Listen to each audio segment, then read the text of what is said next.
Well, guys, all eyes in the soccer, and I'm going to say soccer because it's coming to America, are turning to America, football world, because of an expanded 32-team FIFA Club World Cup. It will see the best club teams in the world competing for a share of $1 billion. I can't believe I'm still saying that, $1 billion prize pot. And it all culminates with a final at MetLife Stadium in New York on 13th of July. We'll discuss some of the teams involved in a minute, but first I think it'd be a good idea to get a sense of how this tournament is being perceived around the globe. What is the reaction to the Club World Cup in your regions? Natalie, we'll start with you. Is in Europe and England, are they people excited about it? Is it just more football so they'll watch anything? Or is it kind of it's a sideshow? Well, I think $1 billion prize pot does sort of prick up the ears, doesn't it? I think in general, I'd say the tournament moving to the summer is obviously better for the domestic schedules in Europe because previously it was sort of December, January sort of time-wise. So in that sense, it's probably a good thing. But at the same time, there are many players, many people that have voiced their concerns over how long this tournament's going to be, the fact that it comes after a long and heavy season, so you're going to get more player welfare issues possibly. In terms of interest, I mean, for me, I'll be genuinely honest, I'm not that bothered about it. I'm not. It's a bit like, the Club World Cup. It previously was about 7 teams, so to suddenly expand it to 32 just seems an extreme amount. And sometimes we all just need a break from football. Don't get me wrong. I know when the season comes to an end, there's a lull and we start missing it. But I don't know, there's a part of me that thinks, do we really need another long football competition? Let's just chill this summer, no? So, yeah, I think in general, we have to see how it plans out, really, because like the new change of the Champions League, that had its dissenters, but I think now it's won everyone over. And maybe that will be the same with this Club World Cup. We just need to see how it plays out before we really have a proper feeling as to whether it's what we want in the game. I don't know. Yeah, I mean, in this part of the world, it's interesting because qualification was based on how you did in the AFC Champions League over the past few years. The AFC Champions League, before it became the AFC Champions Elite this season, is split in two. So you've got the West Asian sides and the East Asian sides. So in terms of qualification for the Club World Cup, you've got Al Hilal and Al Ain from Saudi Arabia and the United Arab Emirates. Then you've got Urawa Red Diamonds from Japan and Ulsan Hyundai from South Korea. I would say West Asia is a lot more focused on this than East Asia. And I think it's going to be huge. For example, Al Hilal, as a representative of the Saudi Pro League, they've been undergoing this massive project to be taken seriously. The Saudi Pro League is one of the big leagues in the world with the biggest players. They've been paying for the likes of Firmino, Mane, Ronaldo to come and hopefully draw attention to the league. So I think this is going to be a really big opportunity for them to show that they can mix it with the big boys from Europe, from South America, and prove that they deserve a seat at the top table of world football. Go on, Natalie. You've already got your wardrobe lined up. You're set for Wimbledon, Henley Regatta. You're just ready to change out of football gear and go into Edward's already got his white absolutely. on. Edward's already got his white on. Oh, it's very much ready for Wimbledon. Ready for the grass. There you go. I mean, the one thing I will say, when you're hearing from like Manchester City and their chairman Khaldoon Al Mubarak, he's said that this is a tournament we want to win. I think it helps because they could end up winning about £97 million, something like that. But he's also said that this tournament, they're looking at it as the beginning of a new season. It's sort of not a continuation of last season, which, as we know, by their standards, wasn't particularly great. So maybe it is a chance for sides to just refocus, rebuild, start again. Maybe that's some of the positives you can see. But equally, someone like a Kevin De Bruyne has spoken out and said, because he was asked if he could go out with Manchester City, but he's like, well, I'm not going to go because my contract runs out at the end of the month. And what if I get injured? That hampers any potential move. So again, that is an issue with the timing, with contracts coming to an end. I know Gianni Infantino has said we could try and manipulate certain contracts so that Cristiano Ronaldo could come out on loan. Why would they want Cristiano Ronaldo there? But yeah, there's a number of issues, I think, that overpower the pros of this one right now. Yeah, Al Hilal I mentioned, potentially, I mean, look, this is all speculation, could be getting Ronaldo, could be getting Bruno Fernandes, and apparently Simone Inzaghi, fresh off his battering by PSG, could be moving from Inter to Al Hilal as well, which I think is quite fitting because, he managed he managed a team of over-the-hill elderly players in Inter Milan, and he could do the same at Al Hilal as well. So. Well, there are several very interesting early matches that could be very compelling in that they are either first-time meetings or matches we may not see for a long time, if ever. And I kind of went through the schedule and looked at it. So you've got a game that really I love in their second game, Chelsea versus Flamengo of Brazil. I think that could be very interesting in Philadelphia. Of course, Inter Miami taking on Porto in Atlanta. I like the look of that one. And this one kind of jumped out at me, and I think it could be a sleeper. The Seattle Sounders taking on PSG in Seattle at Lumen Field, which is notoriously known for noise, and the crowd is right on top of that. And then a classic with Juventus versus Man City in Orlando, Florida, the last week of group play. So any of the matches you guys have seen that kind of jump out to you, like I would watch that or I'd pay for that, because this is high level football that we're going to get in July, not a World Cup, not an Olympic. This is actually some great clubs going head to head, albeit in the States. Well, I quite like the opening game, which is Inter Miami against Al Ahly. And Al Ahly boasts the biggest fan base Yeah. in Egypt. They're one of the most popular clubs in Africa as well. They've just won their third consecutive Egyptian Premier League title, which is their 45th championship title as well, which is some like 30 odd titles more than the next best. I think just to see how they are going to compete. I mean, I must say, they've been in the Club World Cup before. I think they've come away with 3 or 4 bronze medals before. I just think to come up against someone like Lionel Messi and Inter Miami, just in itself might be quite intriguing, quite exciting for some of those players who might want to just go there and make a mark. And I suppose, again, going back onto the pros and cons of it, some of those players who are playing in these clubs and in these countries and continents that we might not know as much about, it's a chance for them to shine. It's a chance for them to show what they can do. And you never know, they might get a move off the back of it to some big club. So yeah, I find that one quite intriguing, I must say. Well, I'm going to be waking up at the crack of dawn to watch any match that involves Auckland City. Oh. Now, Auckland City play in New Zealand's semi-professional 12-team Dettol Northern... Yeah, they're sponsored by Dettol. Only clean football. The Dettol Northern League system, as well as the Oceania Football Confederation Champions League. They are the only amateur club taking part, having won the last 3 editions of the Oceania Champions League. Not to be confused with Auckland FC. Auckland FC are fully professional. They play in the A-League, and they almost won the entire thing this time around. Auckland City will be competing in Group C. They'll take on Bayern Munich, Benfica, and Boca Juniors. Now, the Navy Blues, as they're known, play in a 2,500 capacity stadium. They'll be playing Bayern in the 26,000-seater TQL Stadium. So a bit of a sea change for them, I think. But one thing that might play into their advantage, back in the old format where there were 7 teams, Auckland City, because they played 11 times in this Club World Cup, they'd play a one-off game, they would probably lose, and then they go straight home. Because now they're guaranteed in this group stage at least 3 games, maybe they'll have time to get up to speed and bed in a little bit, and we might see some surprise results. Who knows? To find out a bit more about how this tournament is being viewed in the USA, I decided to rope in the help of Felipe Cardenas, senior writer at The Athletic, covering international soccer/football, and here is some of our chat. What were your initial reactions when you heard the announcement of this expanded FIFA Club World Cup tournament? Well, I mean, as a fan of the sport, I was intrigued. I think as a journalist, you're skeptical because if you follow football and you follow soccer, you know that the calendar is so congested. The players at the elite level, at the highest level now, are playing more games than they ever have, and it's not going to slow down. So I think when they created the tournament, when FIFA created this tournament and put it in the summer of 25, there were a lot of questions like, is this the right moment for it? You're a year away from a World Cup that's also going to be hosted in the United States. Is it a run up to that World Cup? Are the teams and the top players going to be really interested and play to their top level in a Club World Cup? So those are my initial thoughts. I still have a lot of those, but I've got to admit, I'm really looking forward to covering the tournament. I think it's going to be a fun one. As Americans, we both understand that this is actually kind of a good time of the year. I don't say it's a dead time on the sports calendar, but you're not dealing with the NFL. The NBA's wrapped up. The NBA draft is wrapped up. It's kind of mid-season for Major League Baseball. Do you think American sports fans are taking notice of this tournament, which is now less than 2 weeks away?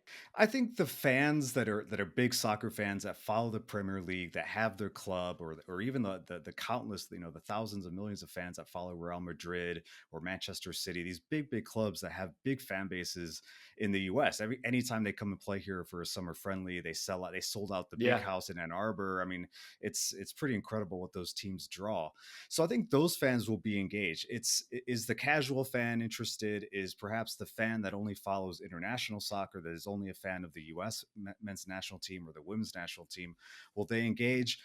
Is pricing going to be, at a point where more of the public can go and watch these games? And so, I think the casual fan may not know. I know FIFA has been doing a month-long campaign. I was here in Atlanta when Gianni Infantino, the president, was here, really promoting not just the tournament, but the concept of the tournament and explaining it's a Club World Cup. It's not a country World Cup. So I think there's going to be a learning curve in this inaugural one, but eventually I think if the teams show up and you get into the knockout rounds and it matters, people will engage. You've been around the sport for a long time, and you've covered it for a long time. Do you think we're going to see competitive matches between, say, some of the big European big hitters that you talked about and some of the smaller teams that are just happy to be there? Yeah, that's still the big question. I think the teams that are under the radar that perhaps have qualified through the Asian Federation or the African Federation, and certainly the South American clubs, they're viewing this tournament as a big, big moment for them. The Right. South American clubs who right now have, their ego as an all-time high. They are the confederation where the current World Cup champion Argentina resides. That is always a very interesting bit of a political and competitive battle with Europe. And so the South American clubs want to go there and win this tournament. They want to say, we've planted our flag. We're just as good as the top European teams. The smaller clubs, some of the Japanese clubs have had a huge send-off in Tokyo recently for their club coming to this tournament. So that's like a huge sense of pride. Will the big teams, Real Madrid, Man City, PSG, who again, we just finished a European Cup final, winning the Champions League, do they have the legs, the energy, and the commitment to this tournament? The money's there. That's why FIFA has gone out of their way to make this a $1 billion tournament. So that is still, I think, a big question, Todd. In the early rounds, will we see rotation from these big clubs as they save themselves for the knockout rounds? And what will that look like in terms of competitive play? All right, who wins the whole thing? Or I'm going to give you a chance. Give me your top two teams. Even you can give me your final four if you want, but the three or four teams that you think are going to be there when the real money's on the line. All right, not knowing exactly the matchups, but I do think PSG, you've got to put them up there. I think they're they are the top team in the world, 100% after that Champions League final where they routed Inter Milan 5-0. So I've got PSG. I think River Plate out of Argentina is a team that is going to surprise people that may not know much about South American football. Obviously a very, very big brand along with their rivals, Boca Juniors. Both of those clubs are in this tournament, but I think River Plate, the stronger side. So I'll say River Plate. From Brazil, I think Flamengo's an interesting team. Palmeiras, another one. I'm going to say Palmeiras, which is in Inter Miami's group. I think those two teams will get out and Palmeiras will move on to the Final Four.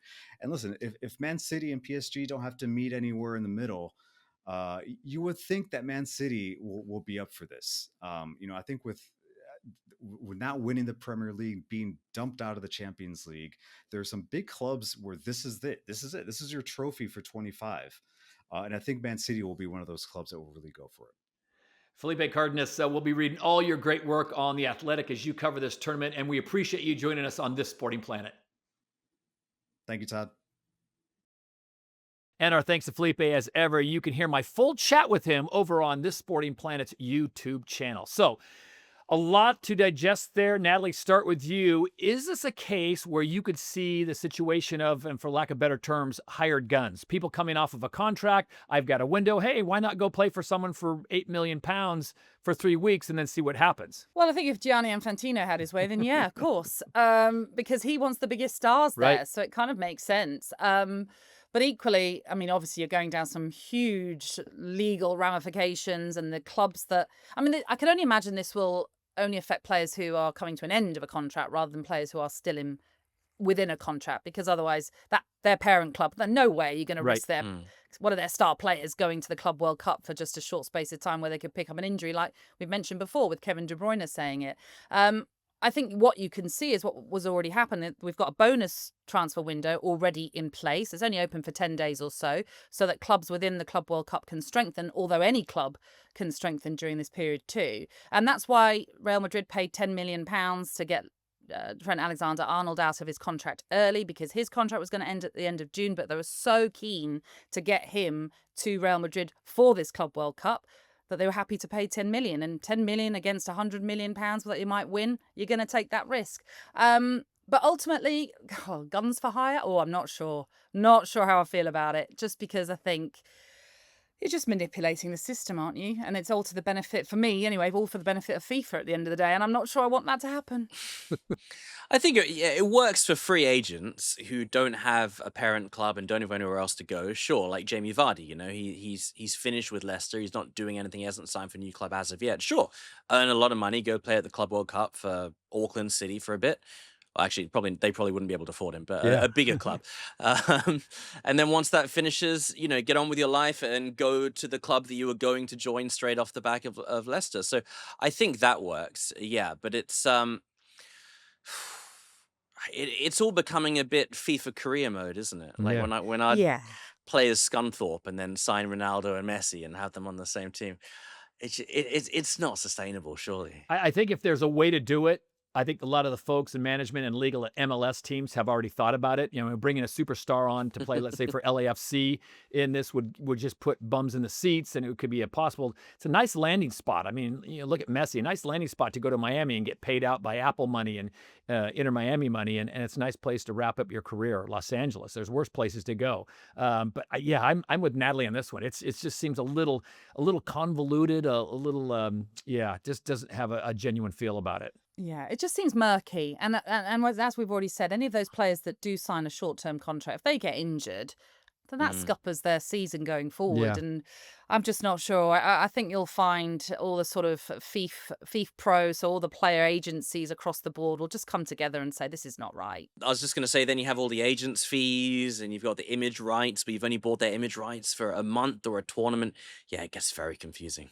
Yeah, so I guess the question for you guys is this being taken seriously? I mean, there's some discrepancy as a talent level. Obviously, Edward brought that up. Natalie, you talked about some of the teams are exhausted. They've played long domestic seasons. They've had Europa. They've had Champions League. Some of them are just like, I'm done. I need a little bit of a break. Are they going to take this seriously? Do you guys think? Edward, start with you, or is this going to be just a bit of a sideshow? The Americans love it. Nice hors d'oeuvre getting ready for the World Cup.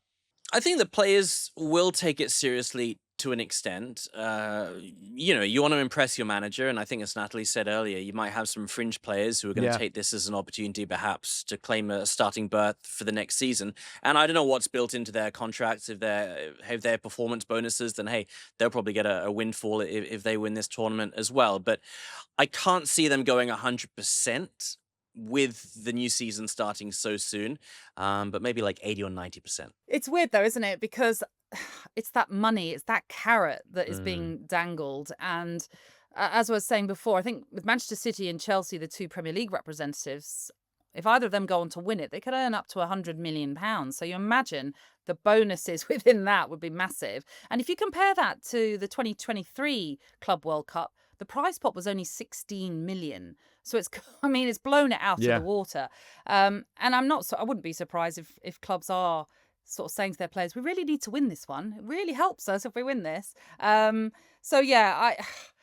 I also feel sort of saddened about is there's sort of a solidarity kind of payment structure. So clubs that have done really well in competitions or coming from, let's say, a higher ranked leagues as well are going to get more money out of this, I guess, because they're bringing all their elite stars, which then makes you think, well, it's still the rich get richer and the poor get poorer type thing. So, yeah, there's a few discrepancies I'm not keen on. But having said that, I probably will be glued to it at the end of the day because it'll be on the telly. So why wouldn't I? But I'm just intrigued. I'm really intrigued because there are a lot of clubs involved in this competition that I don't really know much about. So I am really intrigued about it. I mean, there's the Mamelodi Sundowns, who are the South African champions. They've won their 8th successive title. And I love it. Their style of football is known as shoe shine and piano.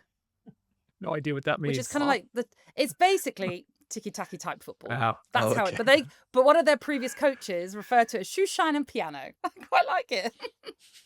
I can see them doing those celebrations if they score. No, but I'm interested, Todd, in the US, how is this being perceived? Does anybody care? Obviously, this is a precursor to the World Cup, and they're hoping this will drum up some enthusiasm for soccer. Is it going to do that, do you think? I love the way you say soccer. Yeah, I think it is. It's on the back burner right now because as the time of this recording, you've got the NBA Finals starting up.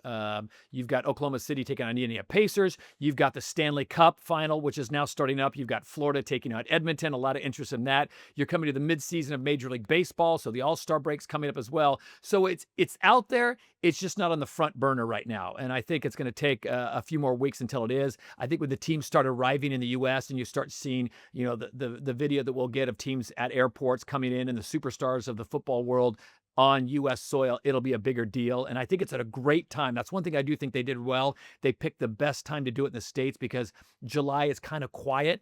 There's a week or two in there that really nothing is happening. You've got the All-Star break for Major League Baseball. But other than that, even the NFL is kind of quiet. So NBA is quiet. The draft will be over. So they kind of get center stage. But Natalie, unfortunately, you teed it up, so I'm going to come to you first. This is why you get the big money prediction time. You look at the teams in your region. Edward, I'm giving you fair warning right now. Look at the teams in your region, and if you want to lean on that, Nat, who do you like? Who's going to walk away with the big dollars?